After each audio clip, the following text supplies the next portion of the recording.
In case we have never met, I'm Michael Price, and I want to help you succeed in growing your business.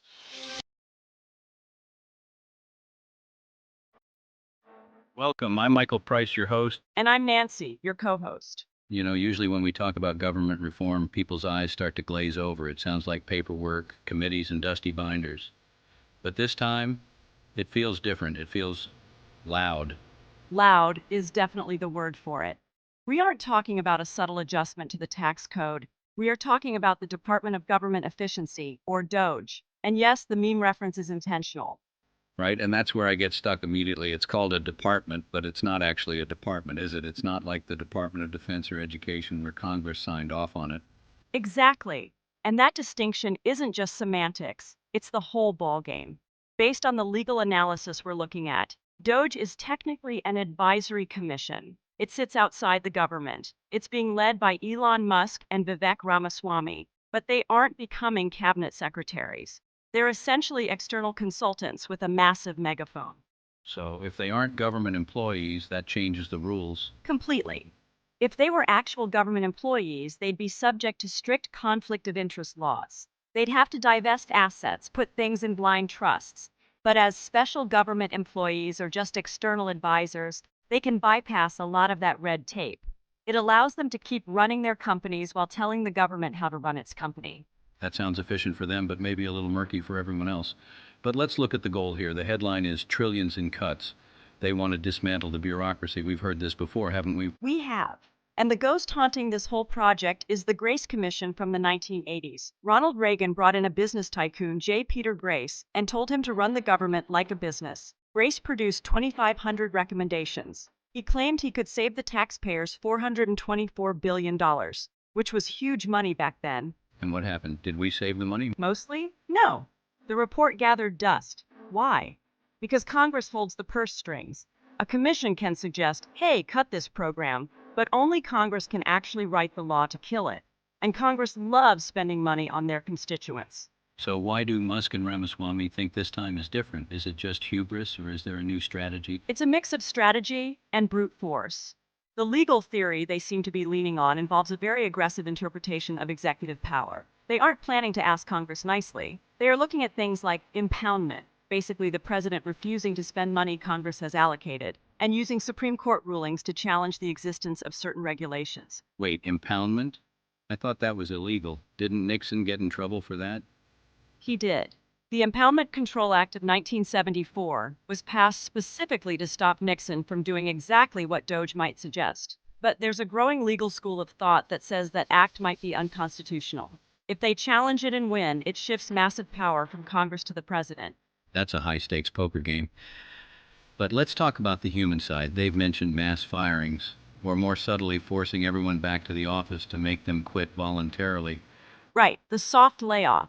It's a classic corporate raider tactic. If you demand 100% in-person attendance in DC, thousands of federal workers who live elsewhere or have flexible arrangements might just resign. It cuts the headcount without the messy legal battle of firing civil servants who have strong job protections. But isn't there a risk there? If you force a mass exodus, you don't just lose the dead weight, you lose the institutional knowledge. You lose the guy who knows how to keep the nuclear waste secure, or the specialist who tracks pandemics. That is the Chesterton's fence problem. There's a philosophical principle. If you see a fence in the middle of a road, don't tear it down until you understand why it was put there. The Silicon Valley mindset is move fast and break things. But when you break things in government, you aren't just crashing an app. You might be crashing the air traffic control system or the food safety inspection network.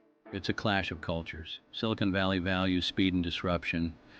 Government values stability and fairness. Those two operating systems don't talk to each other very well.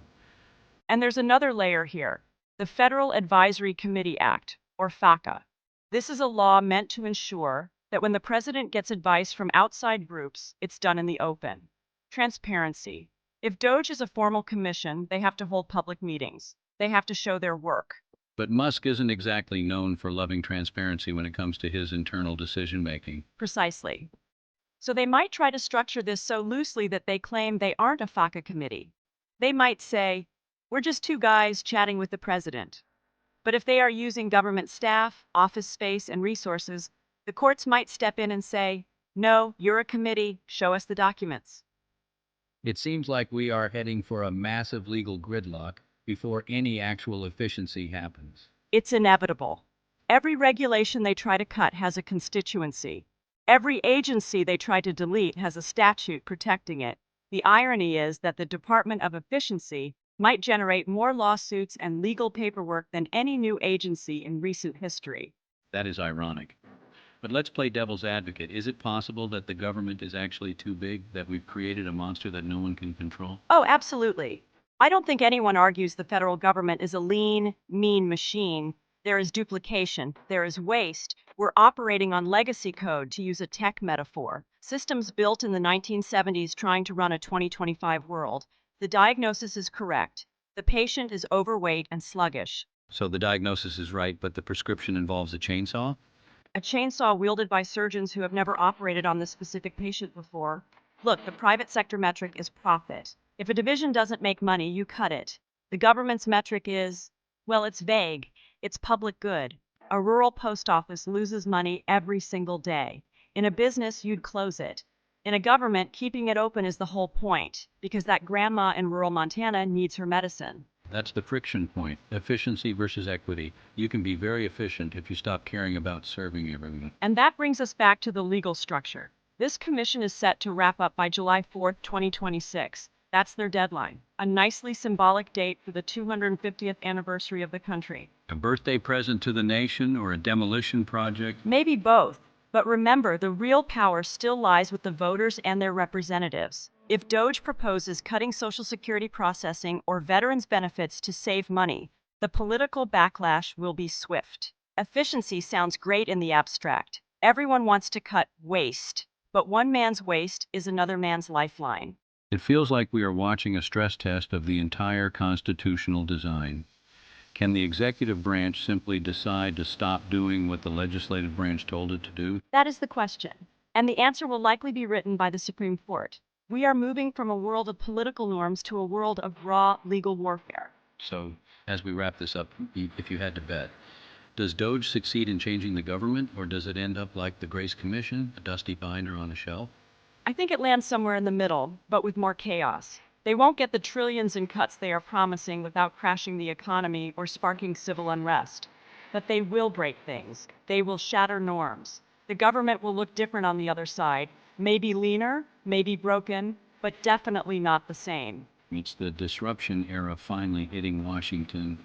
And Washington has a way of fighting back. The swamp is deep and it's full of lawyers. Well, that's a comforting thought to leave us with. The swamp versus the disruptors. We'll be watching closely. Thanks for breaking this down. Anytime. Keep your eyes on the fine print. Thank you for watching.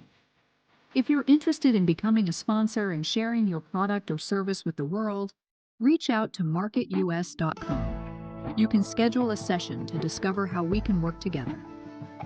See you soon.